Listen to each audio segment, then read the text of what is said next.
अस्सलाम वालेकुम। हमारे पास जो असाइनमेंट है अफाइन ज्योमेट्री, सबसे पहले हमने ये सीखना है कि ज्योमेट्री क्या चीज़ है, फिर अफाइन के बाद में देखते हैं ना ज्योमेट्री का मीनिंग कहाँ से निकला हुआ है। अब ज्योमेट्री सबसे पहले जो जिन्होंने स्टार्ट किया काम को, फिर आगे आगे फिर चलता रहा, सबसे पहले हमारे पास ये है साइंटिस्ट थे थेल्स, और 640 बीसी से 546 बीसी से 640 बीसा, तो इनका था। फिर ये पाइथागोरस,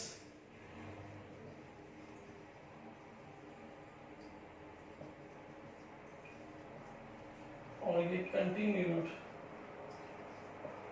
रहा टिल 3 बीसी। यानी थेल्स ने ज्योमेट्री को जो आगाज किया, उन्होंने समझा, बुक्स वगैरह लिखी, वो उन्होंने 460 बीसी से 546 बीसी तक उनका काम रहा। फिर आ गया पाइथागोरस 572 बीसी से मराद बिफोर क्रिश्चियन, यानी ईसा अलैहिस्सलाम की पैदाइश से भी इतने साल पहले। तो 300 साल पहले तक ये पाइथागोरस ईसा अलैहिस्सलाम की पैदाइश से 300 साल से पहले ये काम करते। फिर उसके बाद ये आए हैं यूक्लिड, इन्होंने फिर काम किया 300 बीसी से ऑनवर्ड। इन्होंने सबसे पहले जो ज्योमेट्री की बुक लिखी है वो लिखी है एलिमेंट्स, और ये बड़ी मशहूर जमाना इनकी बुक रही है। ये ज्योमेट्री पे सारा इन्होंने काम किया। तो इन्होंने सब वो पॉइंट क्या होता है, लाइन क्या होता है, सरफेस वगैरह, 2 डायमेंशन 1 डायमेंशन, ये सारा इन्होंने यूक्लिड ने डिफाइन किया था, इसलिए इसको फादर ऑफ ज्योमेट्री भी कहते हैं।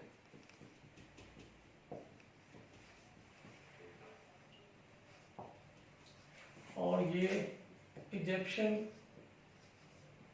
मैथमेटिक्स टीचर थे।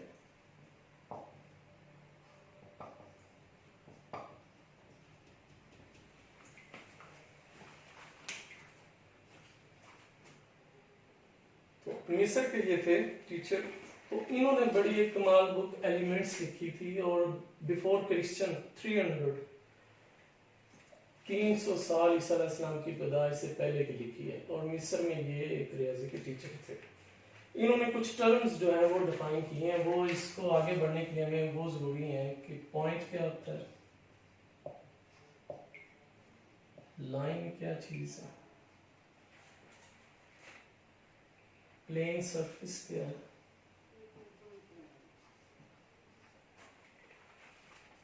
तो ये चीज। अब पॉइंट जो है ये 1 डायमेंशनल होता है, 0 dimensional.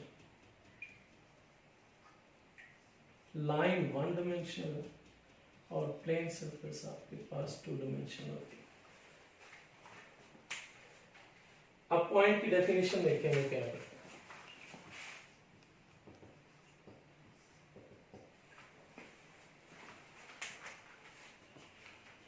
A point is that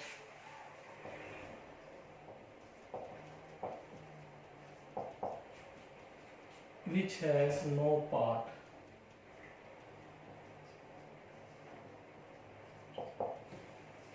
No part means no dimension, यानी इसकी लेंथ और विड्थ इतनी कम है कि हम उसको इग्नोर कर सकते हैं। The point is that which has no part, उसका कोई हिस्सा नहीं है।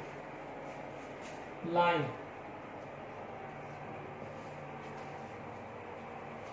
a line is a breadthless line, यानी इसकी जो चौड़ाई है वो ना होने को चाहिए, और ये 1 डायमेंशन है।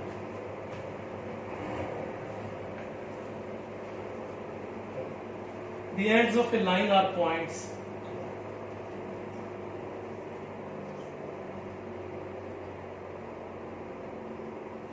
The ends of line are called points. यानी अगर ये पॉइंट ए है, इसका जो एंड है लाइन और ये बी है, इसके जो एंड्स हैं उनको हम पॉइंट्स कहते हैं। उसके बाद हमारे पास तीसरी बात आ गई, इस सरफेस किसे कहते हैं।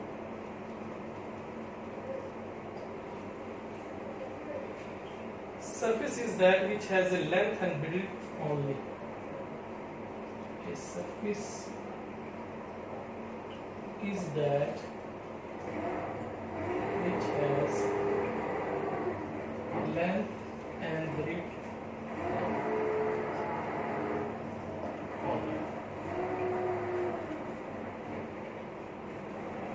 तो ये हमारे पास जीरो डिमेंशनल है, ये हमारे पास जो लाइन है वो वन डिमेंशनल है और सरफेस हमारे पास थ्री डिमेंशनल है।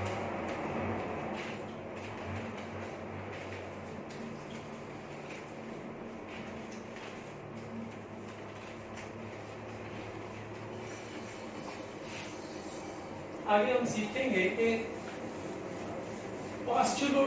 पोस्टुलेट्स और एक्सिम में फर्क क्या होता है। ये भी सर इसने बताया था यूक्लिड में। एक एक्सिम लिखा होता है और कहीं में पोस्टुलेट्स लिखा होता है, इनमें फर्क क्या होता है। अब दोनों ही ये रियल फैक्ट्स हैं।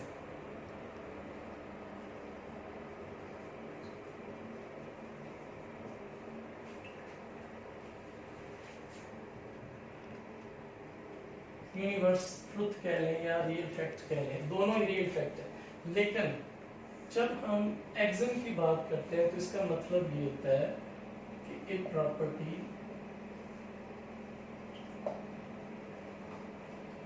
No need to prove it, एक ऐसी प्रॉपर्टी है जिसे साबित करने की जरूरत नहीं है, उसको मान लिया जाता है कि ये बात सही है। ये मैथमेटिक्स में कहीं भी हो सकती है, एनीवेयर इन मैथमेटिक्स, किसी भी ब्रांच में कहीं पे भी। लेकिन जो पोस्टुलेट्स है तो वही चीज कि property no need to prove it, बात तो वही है। लेकिन ये सिर्फ ज्योमेट्री के आता है। अगर ज्योमेट्रिक में कोई ऐसी बात आती है कि इसको साबित करने की जरूरत नहीं है तो फिर हम उसको पोस्टुलेट का नाम देंगे। अगर मैथमेटिक्स में बाकी किसी जगह से वो आ जाती है तो फिर हम उसको एक्सिम का नाम देंगे। मसलन लेट्स सपोज एक सर्कल है,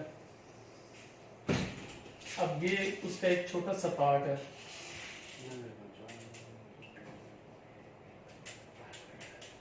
अब सर्कल हमेशा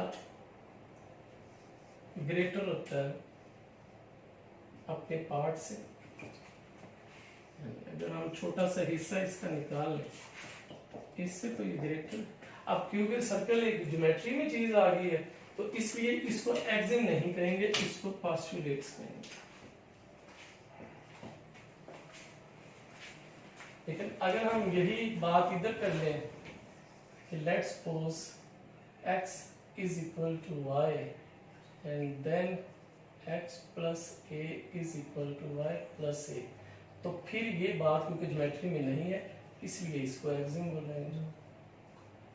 तो जो ज्योमेट्री में निशानदेही की जाएगी किसी डेफिनेशन की, किसी पॉइंट की, उसको पोस्टुलेट कहेंगे। और जो हमारे पास होगा एनीवेयर फ्रॉम मैथमेटिक्स उसको हम फिर एक्सिम बोलेंगे। और जैसे फर्ज करें ये दो लाइंस हैं ए बी सी डी, ये लेंथ में इक्वल है। अंडरस्टूड बात है कि A B length equal to C D, क्योंकि लाइन ज्योमेट्री में आ जाती इसलिए इसको पोस्टुलेट बोलेंगे। तो जो चीज हमारे पास ज्योमेट्री में आएगी वो पोस्टुलेट बन जाएगी और जो एनीवेयर फ्रॉम मैथमेटिक्स आएगी वो फिर एक्सिम में चली जाएगी बात। तो ये बुनियादी फर्क उन्होंने बयान किया यूक्लिड ने। पोस्टुलेट में और एक्सिम में बेसिकली फर्क क्या है।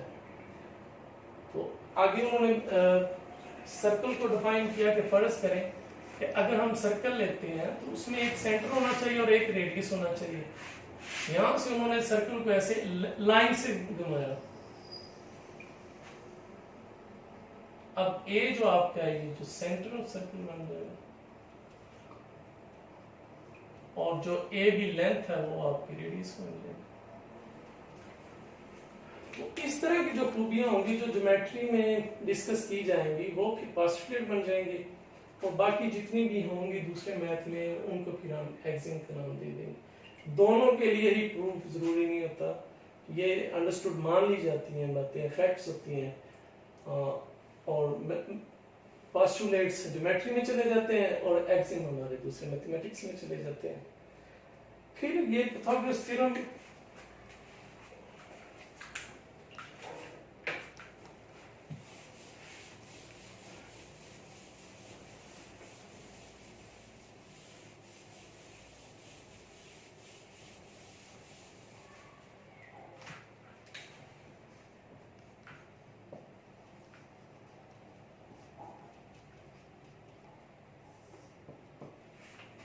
पाइथागोरस थ्योरम हम यूज करते हैं for right triangle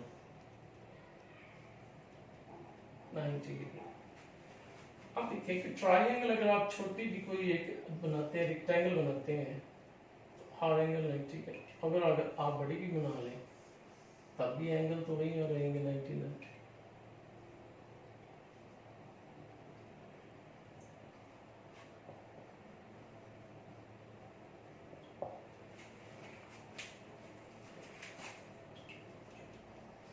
Hypotenuse perpendicular and base. So this is where we understood hypotenuse scale is equal to base scale plus perpendicular scale.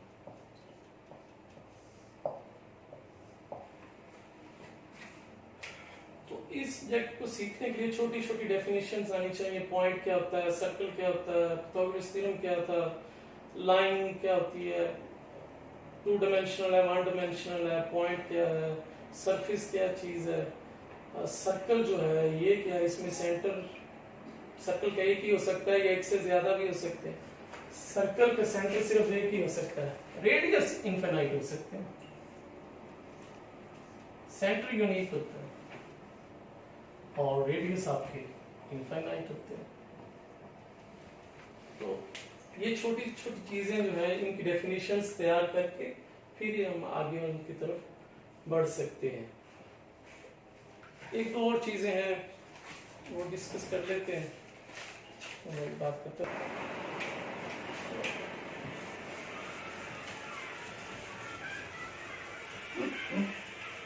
जी अब हम पढ़ेंगे distance from point two point.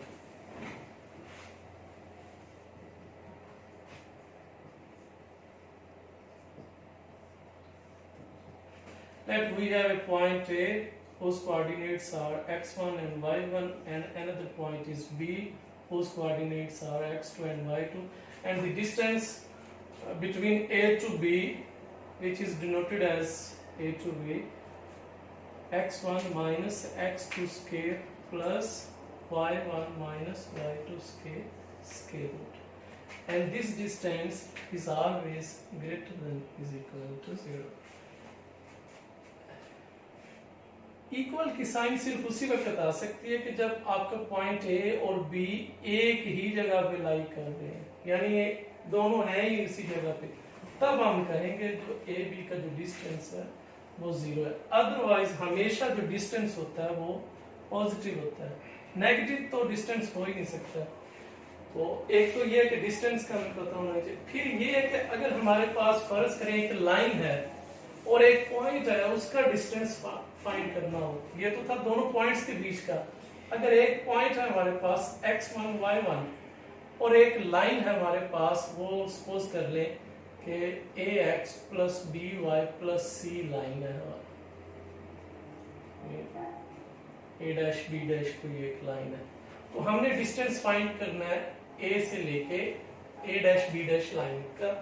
तो हमें क्या करना है कि इस पॉइंट को इस लाइन में पुट कर दें, यानी लाइन में कोऑर्डिनेट्स x है तो उसकी जगह पे आपका ये कोऑर्डिनेट आ जाएगा x1, और y की जगह पे आपका कोऑर्डिनेट आ जाएगा y1 plus c mod over, अब लाइन का जो x का कोफिशिएंट है उसका स्केयर और जो y का कोफिशिएंट है b उसका स्केयर इनटू स्केयर।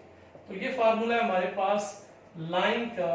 लाइन फर्ज करें, हम उसको L कह लेते हैं। लाइन का पॉइंट A से जो डिस्टेंस है उसका फार्मूला हमारे पास ये है। तो ये फार्मूला याद रखने हैं कि पॉइंट से पॉइंट तक का डिस्टेंस, लाइन का पॉइंट तक का डिस्टेंस वो ऐसे निकालना है। तो डिस्टेंस फार्मूला, और ये भी कभी नेगेटिव नहीं हो सकता। ये जीरो कब होगा डिस्टेंस, कि जब आपका पॉइंट लाइन के ऊपर एग्जिस्ट कर रहा होगा। अगर पॉइंट लाइन के ऊपर ही आ गया तो उस सूरत में आपका डिस्टेंस बिल्कुल जीरो होकर रह जाएगा, अदरवाइज हमेशा ये पॉजिटिव डिस्टेंस होगा। आज के लिए इतना ही। अल्लाह हाफिज।